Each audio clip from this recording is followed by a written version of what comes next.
Okay, itong solar inverter na to, wala siyang low voltage disconnect. So lalagyan ko siya ng module na low voltage disconnect. Ito, para pagdating ng 11.9 ay magta-transfer siya sa kuryente. Kasi during daytime, ano to solar lang siya. Pagdating ng gabi, doon naman siya tawag dito, magpepelco yung DU, distributor na kuryente rito. Okay, kaya ito ngayon ay atin munang papatayin. Yan, patay muna tayo lahat. Patay, yan. Ngayon ilalabas natin itong battery, ang ating pinaka AC, para ma-pull out natin yung ating battery. Siya nga pala, ito yung solar power supply ng ating CCTV. Sa mga hindi nakasubaybay sa CCTV solar serye natin, ito yung lalagyan ko siya ng low voltage disconnect.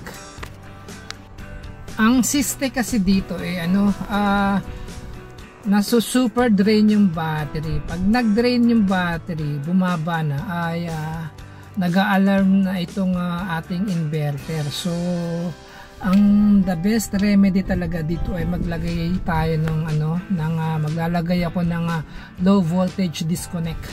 Once na yung battery ay na-sense ng module na 11.9 na siya, automatic niyang ika-cut off yung supply ng inverter na 12 volts supply na pumapasok sa ating inverter.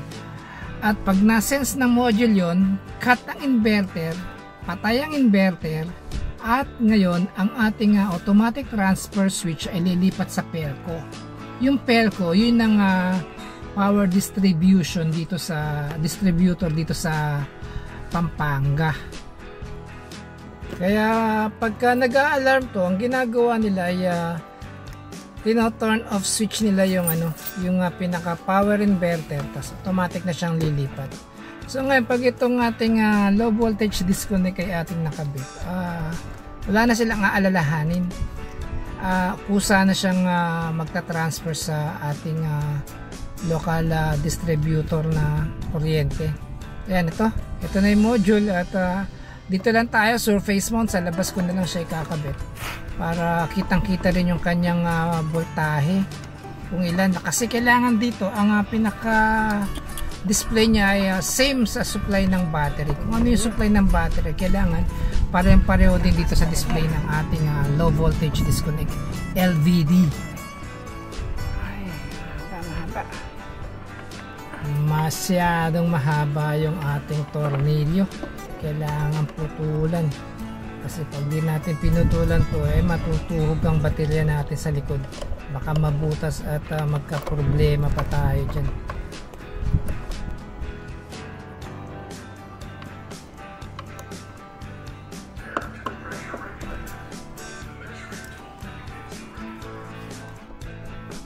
Yan, naputol na natin yung ating tornilyo, at safe na tayo sa pagtutornilyo. Kahit na tumagos yan man ay hindi tatama doon sa ating baterya. Yan siya. Tsaka nilagyan ko ng spacer nga pala itong module. Lagyan natin ng markings.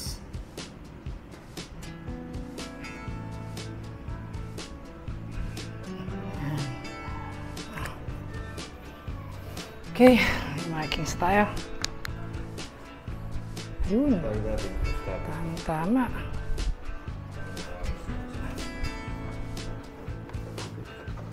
Yun, galing. Ayos na. Sakto. Yun, nilagyan namin ng stopper, at baka tamaan kasi yung battery. Yan, ito ay lalagyan ko ng 4 na butas para sa kanyang 12 volt supply dito sa ating module. Tsaka yung pangalawang wire ay para doon sa kanyang relay contact point para sa pag-disconnect natin sa ating solar inverter, yung power. Kailangan nating tanggalin yung baterya sa likod kasi ang ating wire ay manggagaling dyan sa likod, palabas papunta rito sa ating module, at ating ikakabit dyan sa terminal block. Ang problema nga ay nakaharang naman yung battery sa likod. Hindi ko maipasok yung aking kamay. Yun ang problema ngayon. Kaya kailangan ay i-move ang baterya. I-move natin. At yung kanyang mga butas ay medyo maliit. Kailangan natin na lakihan ito para hindi masugatan yung ating wire. Kasi ano to double-sided aluminum sheet siya.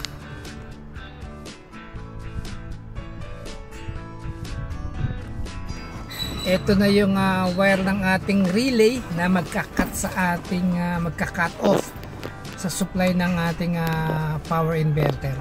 Para pagdating ng 11.9, shutdown tong power inverter at mag-automatic namang ililipat sa Pelco, yung distributor dito.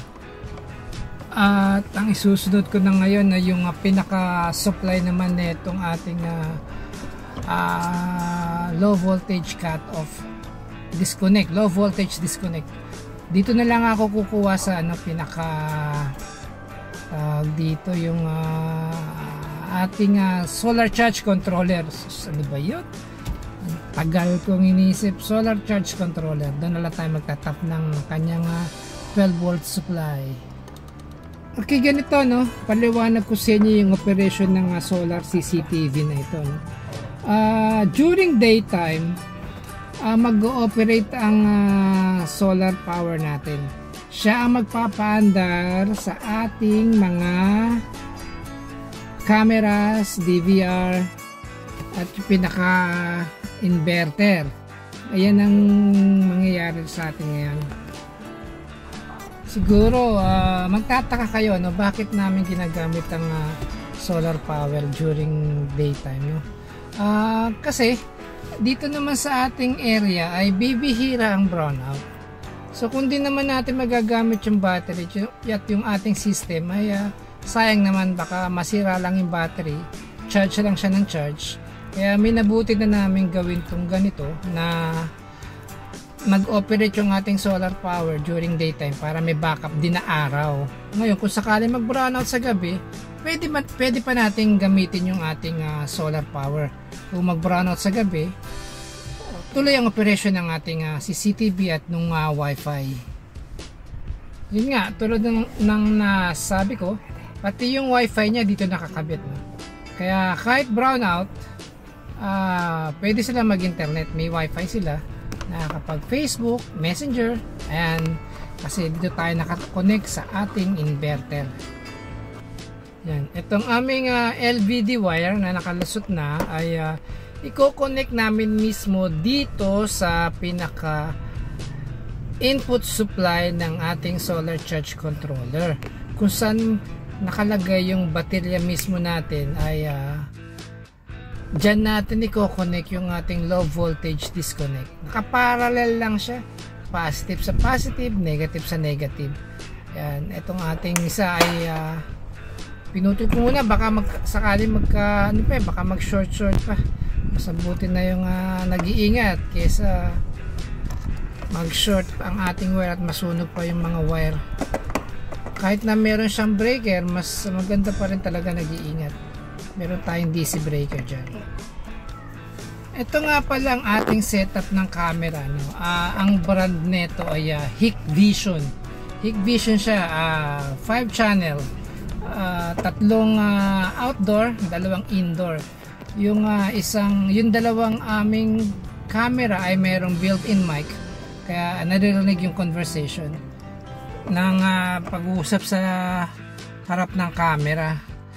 Ang isa pang naging problema namin dito sa Hikvision, yung apps pala nito ay hindi ubra sa US. Hindi ata pinayagan na magkaroon ng Hikvision doon na apps, lalo na pagka yung mga Chinese brand, Chinese apps, ayaw ata ng US, hindi po pwede. Kaya kung may mga kamag-anak kayo na nagbabalak magpa-install ng ganito Hikvision, ay baka magka-problema, hindi nila mapanood yung video kung saan sila nagpakabit ng mga CCTV. Ayun na naging problema namin dito. Yung tita ni Dexter, kung sino yung, kung sino yung nagpakabit na itong CCTV na to. Yun nga si tita ay hindi siya makapasok sa apps ng Hikvision. May problema, kailangan pang i-bypass. Marami pang cheche-bureche para lang maka-connect ka sa Hikvision app. Nahirap. Na-try na namin, talagang hindi ubra. Pero sa mga abroad tulad ng Saudi, kung saan man, Abu Dhabi, basta part ng Middle East, halos Hikvision ang kinakabit nila. Karamihan Hikvision ang naka-install na camera at DVR. Magaganda pa naman ang camera ng Hikvision. Meron akong nakita sa kanyang camera, ang ganda dalawang camera sa isang mount. Yung isang camera stationary, yung isang camera sa baba ay nagpapan o ibig ko sabihin nagro-rotate. Pwede mo siyang i-controlin ng pan tilt. Yun, ibig sabihin nagfa-fan tsaka tilt up and down. Maganda siya.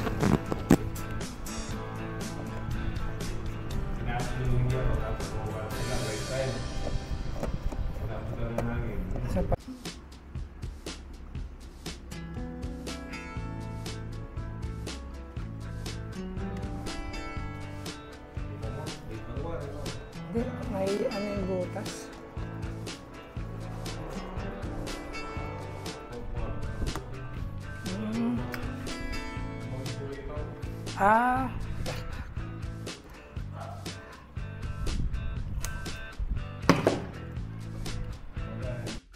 Yan, ito itry na natin i-power up itong ating, yun, meron na. So meron na siyang 13.2 volts at dapat ay pareho yan. Kung anong talagang voltage ng battery, dapat same na same sa kanya para yung kanyang magiging voltage disconnect ay accurate sa baterya. Ang sistema ng LDV,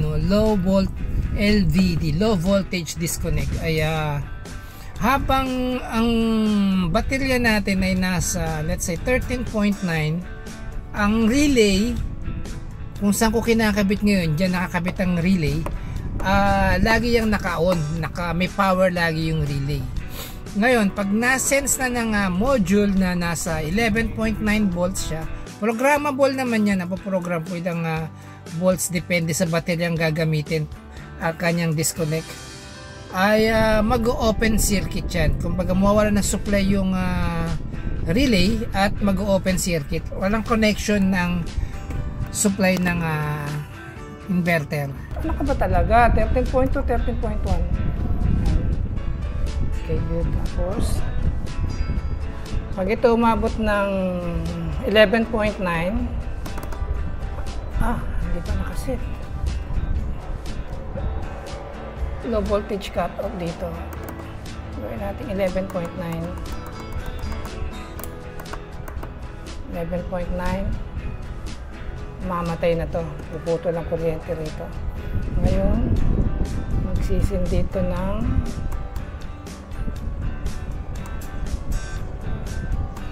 1.5, 11.9 plus 1.5, 13.2, tama lang. Okay. So ngayon ang gagawin ko ngayon,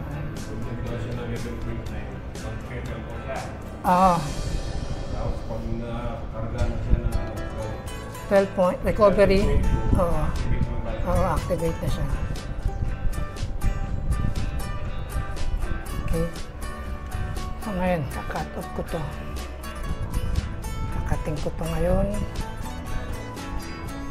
Mabot kaya ito sa baba pag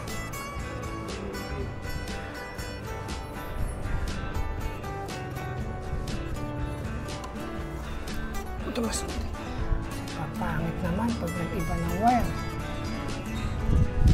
Pinutol ko to.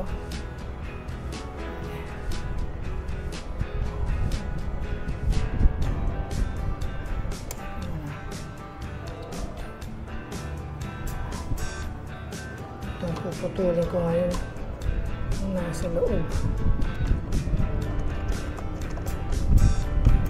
Ay, para hindi pangit tignan. Washer! Ayun. Ito, yan. Alin man dito sa dalawang wire na to, red or black, ang ikat natin, pwede naman. Ako pinili ko black, pinaka body ground, para kahit dumikit sa body yung positive ay hindi basta-basta magkakaroon ng masamang epekto, kasi wala nang supply ang body eh. At yung isa pa, malapit dito sa ating module, kaya ito na lang kakating ko, itong negative. Sinasagot sa yung ano clip. Ano yun eh, mga electrician yun eh. Yung oo, ano yun eh, crimping. Crimping ano, ito. Gusto mo yung sa lasa yung gano'n, nilalagay nila sa loob ng bahay. Kasi may nangyari na one down na aksidente, hindi na tinamaan yung tao. Puti tinga. O malapit na. Kaya sabi ni Celtic, dapat meron ng ganyan. Para mag-photo ko na yung next certification. Pumili na kami. Ito lang naman. Pero pwede na mga mag-provide. Parang yung dapat ganun din class. Lahat, oo. Nakakatakot ko yan yung di ba yung overlock tapos na rin ha? Oo, may dumadaan gan. Tsaka harap-harapan tayo. Pero yung makita may nakakayo sa'yo. Kaya nga. Anong daot ka, di ba? Mahirap. Sabihin mo na walang bala yun. Sino ba yung nakakalam na walang bala yun? Oo. Yung may-ari. Eh, karamihan, di naman alam yun. Siyempre, magdadaw ko sila. Kaya, yun.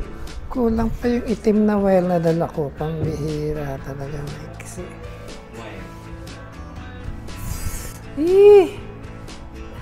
Ano ba ang sa'yo? ang ganitong itim. Mayroon ako dito pula eh. Siguro pwede na to. Ganito? 14 yan eh. Siguro ba yung nalagay ko? Sige, Tex. Parang isang ano lang. Oo, isinan ko lang muna to. No? Oo. Oo, sana Tex eh. Meron ako dun eh. Kaya lang, hindi ko naman nadala eh. Naka-ready na lahat eh. Nasa table ko na eh. Uwi ka pa. Kailangan mo dyan. Yung wire, hindi mo kailangan yun? Hindi na Tex. Nagawaan ko na ng paraan dito. Umabot na. Oo. Hindi ko nadampot yung aking double adhesive tape. Kailangan ko pa naman dito sa sa pinaka relay. Kasi i-mount ko na lang sana, i-adhesive ko na lang doon mismo sa battery yung pinaka relay para hindi siya nakapix, just in case na kailangan may gawin kung obstruction man yung pinaka tape ay yung pinaka relay o sa gabal yung wire, madali siyang tanggalin. Okay, check muna natin ang kanyang voltahe kung pareho dito sa ating low voltage connect at sa actual voltage testing natin sa battery niya. Okay. At ito ang ating battery. Ito ay mayroong 13.2. So okay naman siya. 13.2 ron, 13.2 tayo rito. Yan. 13.2 nagbabago siya. Okay. So wala tayong problema. Yan, di ba?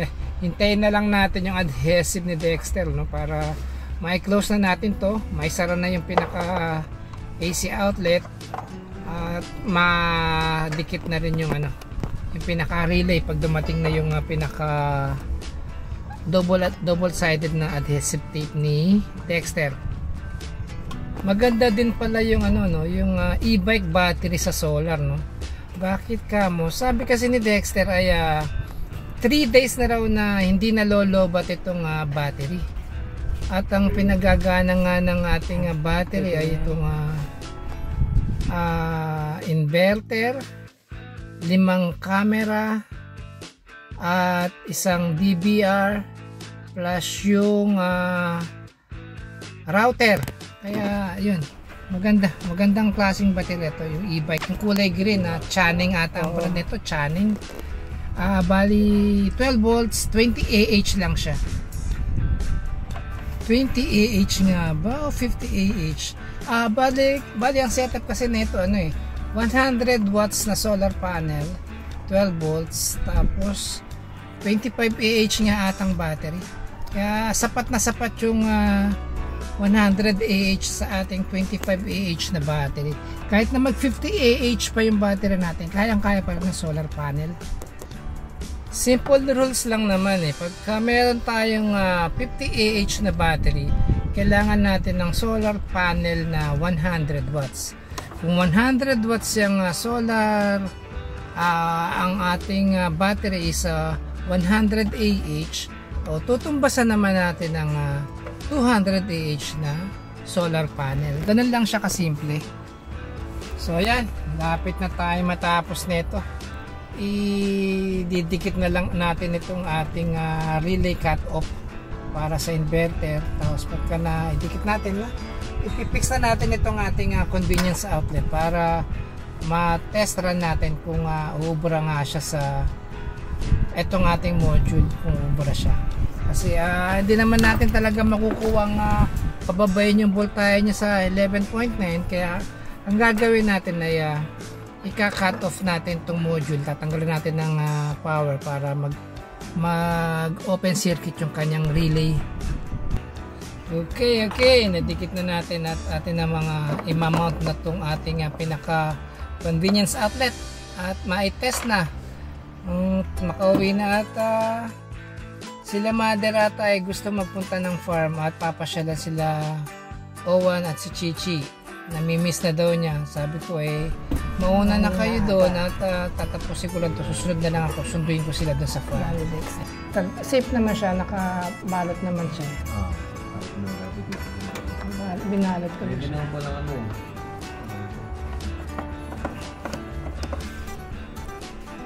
kahit ako lang meron siya. Oo. Tanggal na naman. Hindi. Di ba? Masusungkit naman dito, Dex. Magdadala ako ng... Meron na kasi doon 3M adhesive. So, ayan. Nalagyan na natin siya ng low voltage disconnect. Ayan siya. So, ibig sabihin, Dex, yung baterya tumagal ng 3 araw. Oo, ito nga. Tibay. 3 days ko siya nag-debate sa battery. Ayan, kanina wala yan. Ayan. So, ayan. Tapos na tayo rito. Observe na lang to kung mamamatay ng 11.9 volts at lilipat ng mag-automatic transfer switch tayo. Okay na to. Okay na. Ayan yung ating low voltage disconnect. Ito. Ka 12.9 pa siya.